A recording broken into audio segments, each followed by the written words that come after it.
자, 그럼 오늘 준비한 내용 본격적으로 들어가도록 할게요. 2023년을 멋지게 만들고 싶다면 2022년과 다르게 시작하셔야 됩니다. 물론 2022년 1월 1일 멋지게 시작하셨겠지만 우리가 해마다 더 나은 나의 삶을 만들어가야 되는 거 아니겠습니까? 그러면 2022년보다 또 달라야 돼요. 2023년에 1월 1일이. 네. 그러면 이렇게 다르게 시작하시려면 어떻게 해야 되느냐? 무조건 10월 중에 2023년을 계획하셔야 되고, 네. 2023년에 내가 이루어야 될 것이 무엇이고, 그걸 이루기 위해서는 1월에 뭘 이뤄야 되고, 2월에 뭘 이뤄야 되고, 뭐 이런 것들, 12월까지는 뭘 이뤄야 되겠다. 네. 그리고 내년도에, 2023년도에 반드시 내가 나 스스로에게 완수해내야 될 버킷리스트 정하셔가지고, 그런 것들도 계획 속에 다 집어넣으셔야 되고요. 그리고 더 나아가서, 그래, 내가 2023년도에 이루고 싶은 거 다 생각을 했어. 그러면 정말로 그거를 내 삶에 끌어당겨 오려면 내가 나의 중심, 마음의 중심, 태도의 중심을 어떻게 가져야 되느냐? 여기에 대해서도 키워드 중심으로 해서 그거를 정해놓고 계셔야 돼요. 자, 그러면 그런 것들이 어떤 것들이냐? 여기에 대해서는 잠시 후에 말씀을 드릴게요. 10월 중에 2023년의 계획이 끝나셔야 됩니다. 자, 그러면 11월, 12월은 무엇을 하느냐? 준비 기간이 되셔야 돼요. 1월 1일이 되면 멋지게 시작하실 수 있도록. 그래서 1월 1일은 빨간 날이 아닙니다. 많은 분들이 1월 1일에 주무시거나 내일부터는 이제 1월 2일 새로운 시작이니까 오늘은 푹 쉬어야지 하시는 분들도 많으신데 아니에요. 네, 달력에 표시된 그 빨간색에 우리가 현혹되시면 안 됩니다. 1월 1일은 멋지게 시작하시는 날이에요.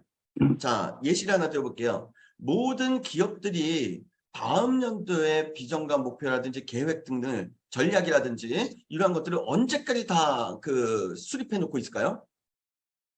빠른 곳은 7, 8월입니다. 그리고 일반적으로 10월 달에 모든 다음 연도의 비전과 목표와 계획, 전략, 마케팅 전략 뭐 등등이 이미 10월 달에 다 준비가 되고요. 11월, 12월에는 중기 기간을 가지고 1월 1일부터는 스타트를 하게 돼요.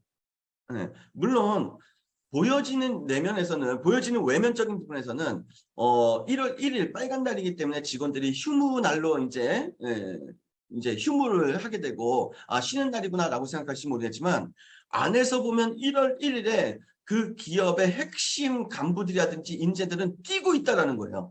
출근과 동시에 모든 직원들이 2023년도 비전과 목표를 향해 달려갈 수 있도록 전반적인 어떠한 시스템이라든지 이런 것들을 싹 세팅해 놓고 있다는 거죠. 출근과 동시에 달릴 수 있도록. 우리네 삶도, 개인의 삶도 그러한 삶이 되셔야 됩니다. 그래서 2023년을 멋지게 만들고 싶다면 바로 지금 이 순간 10월 달이 매우 중요합니다. 2023년도에 올해 2022년보다 더 나은 날을 만들려고 하기 위해서 내가 그럼 어떤 비전을 세워야 되지? 어떤 목표를 세워야 되지? 그리고 그거를 정말 현실로 끌어당겨 오려면 나는 어떠한 내 마음의 중심과 태도의 중심을 가져야 되지? 슬로건은 어떻게 잡아야 되지? 이런 것들에 대해서 지금 이 순간 고민이 들어가셔야 돼요. 배를 띄우셔야 됩니다. 그대의 인생에 배를 띄워라. 수많은 사람들이 서로 다른 인생이라는 항로를 항해하면서 살아가고 있다. 하지만 정작 제대로 된 배를 띄우는 사람은 드물다. 아무리 작은 배라도 물 위에 뜨기 위해서는 흐르는 물이어야 하며 깊이와 폭도 깊고 넓어야 한다. 졸졸 흐르는 시냇물에 어찌 큰 배를 띄울 수 있을까? 인생이라는 항로에 큰 배를 띄우고자 한다면 스스로가 먼저 배가 뜰 수 있는 항구에 서 있어야 한다. 좁은 강을 건너는 나루토라도 좋다. 넓고 넓은 바다를 향해 출발하는 커다란 항구여도 좋다. 제대로 된 항구에 서 있지조차 못하는 사람들이 대부분이기 때문이다. 그리고 그대의 인생에 배를 띄워라. 머물거릴 필요는 없다. 인생이라는 항로 안에서 당신이 아는 나라는 배는 끊임없이 변화할 수 있기 때문이다. 중요한 것은 띄우는가 아닌가 일 뿐이다. 네. 자, 그러면 우리가 어떤 항구에 서 있어야 될까요? 저는 이 어떤 항구에 서 있느냐 이 부분을 저는 이 인생의 5툴 내가 2023년도에 정확하게 어떠한 미션을 가지고 비전을 가지고 목표를 가지고 슬로건을 가지고 핵심 가치를 가지고 내가 움직일 것인가 네 정확한 5부트를 수립한 그 순간부터가 내가 항구에 서 있는 순간이라고 저는 생각을 합니다. 예. 그냥 막연하게 2023년 열심히 살아야지 아직 항구에 와 있는 것이 아니에요. 예. 오히려 아무 생각 없이 2024년을 시작하신다면 누군가는 선미에 서서 앞으로 향후 앞으로 뭐 이렇게 쫙 하고 외치겠지만 아무 생각 없이 서 있으신다면 아마 선체에 갇히셔가지고 어디로 가는지도 모르고 노만 저으시는 나의 삶이 되실 수도 있습니다. 자, 그러면 2023년 네, 뭐부터 생각하셔야 될까요? 나는 왜 성공해야 되는가? 2023년 나는 왜 더욱 멋진 2023년을 만들어야 되는가? 이 Y부터 충족을 시키셔야 됩니다. 뛸 수밖에 없게끔, 달릴 수밖에 없게끔, 네, 열심히 땀 흘려서 일을 할 수밖에 없게끔, 때로는 또는 열심히 운동을 해서 건강할 수밖에 없게끔, 네, 이 Y가 충족이 되셔야 돼요. 제가 그 텐투드 리스트 하면서 초창기에 이 Y에 대해서 몇 번 말씀을 드린 적이 있어요. 제가 그 어떤 Y를 가지고 있냐면 크게 두 가지가 있습니다. 첫 번째, 내가 사랑하는 나의 아이에게, 나의 그 딸아이에게 절대로 가난의 유전자를 물려주지 않겠다라는 거고, 두 번째, 사랑하는 나의 사람들이, 내 주변에 있는 사람들이 아플 때 돈 걱정 없이 병원에 데려갈 수 있는 나의 상황을 만들겠다. 이 두 가지거든요. 2023년도도 이 두 가지 결심이, 두 가지 Y가 너무나 확고하기 때문에 저는 이것부터 여기다 때려 박고 시작을 해요. 그러면 뛸 수밖에 없거든요. 예. 우리 아이가 예를 들어서 아빠 저 피아노 갖고 싶어요. 그런데 누군가는 가난의 유전자를 가지고 있으신 분들은요. 그거 얼만데? 아빠가 지금 돈이 없잖아. 아빠가 돈 생기면 해줄게? 이렇게 표현을 해요. 그러면 그 순간 아이가 어떤 생각을 할까요? 물론 일찍 철이 든 아이 같은 경우에는 아빠 힘내, 파이팅, 난 좀 더 기다릴 수 있어요 라고 얘기를 하겠지만 그 순간 아이에게 심어지는 부모가 미처 생각하지 못했었던 뭔가가 있을 거 아니에요. 하고 싶은 거를 마음껏 못하는 그런 상황에 대한 어떠한 스스로에 대한 어떤 생각들이 있을 거 아니에요. 우리 아이들도 다 생각하는 존재이고 똑똑한 존재이기 때문에. 반대로 부의 유전자를 가지고 있는 사람들은 어떻게 할까요? 아빠 나 피아노 갖고 싶어. 그러면 그래? 왜 피아노가 갖고 싶은데? 피아노 가지면은 너는 어떠한 세상이 펼쳐질 것 같은데? 그래? 그러한 부분이라면 아빠가 해줄 수 있을 것 같아. 이러면서 아이에게 왜 피아노가 갖고 싶은지를 물어보고 동기부여가 되어 있는지를 물어보면서 피아노를 사줄지 안 사줄지를 결정할 게 아니겠습니까? 이게 가난의 유전자를 가지고 있는 사람과 부의 유전자를 가지고 있는 그 사람들의 선택의 어떤 그 부분이 다르다라는 거예요. 저는 그렇게 생각을 하거든요. 네. 자, 이 Y가 충족되셔야 된다는 부분. 자, 그러면 오늘 그리고 내일 이틀간 뭐 하셔야 될까요? 나는 2023년 왜 성공해야 하는가? 나는 2023년을 왜 2022년보다 더 멋진 해로 만들어야 되는가에 대한 그 Y, WHY, 이 Y, 왜부터 생각하셔서 그 중심을 확고하게 정하셨으면 좋겠습니다. 네.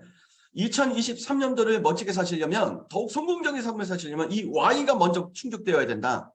지금 계속해서 저는 강력하게 강조해서 좀 말씀을 드리고 있는 거예요. 그리고 혹시라도 이 Y가 충족되신 후에 시간이 좀 남으신다라면 미션, 비전, 슬로건, 목표, 핵심 가치 중에 네, 최소한 비전 정도만이라도 조금 고민해서 생각을 해주셨으면 좋겠습니다. 이 비전에 대한 부분은 수요일에 다시 한번 말씀을 드릴 텐데요. 일단 비전이란 뭐냐? 제가 생각하는 비전에 대해서 말씀을 드릴게요. 우리가 이루어 가고자 하는 것들이 너무나 많으실 거 아니에요. 그러한 것들을 다 이루셨을 때의 나의 모습을 상상하셔가지고 그 상상을 네, 이제 문장으로 표현해내면 그것이 비전이 됩니다. 다만 비전과 목표는요. 숫자로 표현이 되셔야 돼요. 숫자. 자, 그러면 2023년도에 내가 반드시 이루어야 될 나의 비전 숫자로 한번 표현해 보시는 거예요. 네, 예시 샘플을 하나 보여드릴게요. 숫자로 표현한다는 게 뭐냐면 2023년에 반드시 달성해야 될 비전을 이제 생각해 오셔야 되는데 제 인생 비전을 제 삶의 비전을 제가 예시 샘플로 드릴게요. 2035년까지 저는 300억대 자산가가 될 거고 연 매출 80억의 사업가가 될 거고요. 100억대의 건물을 보유하고 있는 100억대 건물주가 될 거예요. 이걸 다 이룬 순간 저는 전국 방방곡곡을 즐겨 다니는 저는 한량이 될 겁니다. 네, 한량이 될 거예요. 그래서 누군가는 정말로 많이 웃으시는데 저는 전국 방방곡곡 어디를 돌아다니면서 즐기는 한량이 될 거냐면 네, 저는 전국의 그 클럽과 나이트 클럽을 네, 차 타고 다니면서 돌아다니면서 네, 정말 웃으면서 즐겁게 저는 생활하고 싶은 저의 비전을 가지고 있어요. 네, 근데 가만 보시면 여기 다 숫자로 표현이 되어 있잖아요. 네, 그래서 비전과 목표는 숫자로 표현이 되어야 된다. 네, 근데 이 부분은 아직까지는 고민하지 마세요. 왜? 우리에게 중요한 건 아직까지는 Y거든요. Y. 네. 나는 왜 2023년을 2022년보다 더욱 멋진 한 해로 만들어야 되는가? 그 Y부터 정확하게 수립을 해주셨으면 좋겠습니다. 오늘과 내일 그 Y에 대한 생각만 가득해 주셔도 2023년이 달라지실 거예요. 저는 여기서 확언을 합니다. 네.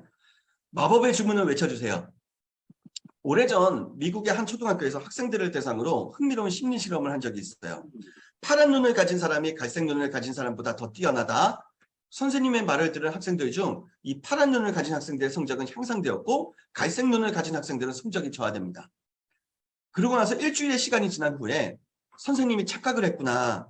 갈색 눈을 가진 사람이 파란 눈을 가진 사람보다 더 뛰어나단다. 그러자 이번에는 갈색 눈을 가진 학생들의 성적이 향상이 되고 파란 눈을 가진 학생들의 성적이 저하되기 시작을 해요. 이게 바로 마법의 주문입니다. 내가 믿는 만큼 이루어져요. 내가 생각하고 믿는 만큼, 내가 확신하고 있는 만큼 이루어져요. 2023년도에 Y가 수립되시고 그걸 Y를 토대로 해서 목표와 비전 등등을 수립하신 후에는 나에게 끊임없이 마법의 주문을 계속해서 걸어주셔야 됩니다. 되고 싶다가 아니라 된다라고 믿는 확신의 주문이어야 되고요. 이 엄청난 자기 암시의 주문이 나를 성공의 문으로 안내해 줄 것입니다. 2023년 나는 하는 일마다 잘 될 수밖에 없다. 나는 나의 성공을 확신한다. 나는 날마다 모든 면에서 점점 나아진다. 등등으로 자기 자신에게 확신과 확언의 마법의 주문을 끊임없이 걸어주셨으면 좋겠습니다. 정리할게요. 5툴 이제 그 수요일, 금요일에 5툴에 대해서 좀 더 심도 있게 말씀을 드릴 텐데 오늘과 내일은 Y에 대해서만 집중적으로 고민하셔가지고 나는 왜 2023년을 성공적으로 멋지게 만들어야 되는가 여기에 대해서 그 답을 스스로 고민 속에서 찾아보는 이틀이 되어 주신다면 분명하게 말씀드리지만 그 Y를 중심으로 2023년이 달라지실 겁니다. 자, 이제 정리하도록 하겠습니다. 누가 보든 보지 않든 남이 인정하든 인정하지 않든 무조건 해야 하는 것들이 있죠. 그것은 바로 나를 성공을 이끌어줄 위대한 습관이고 그 위대한 습관 중에서도 가장 강력한 힘을 발휘하는 것이 텐투도 리스트이다. 이 말씀을 드리고 싶습니다. 오늘과 내일도 텐투도 리스트의 약속을 반드시 지켜주시길 바라면서요. 텐투도 리스트의 공식 클로징 멘트죠. 익숙했던 것과 이별하시고 불편했던 것들과 친숙해지시는 멋진 오늘이 되시길 바라면서 오늘 준비한 내용을 마치도록 하겠습니다. 함께해 주셔서 감사합니다. 감사합니다. 고맙습니다. 예, 감사합니다.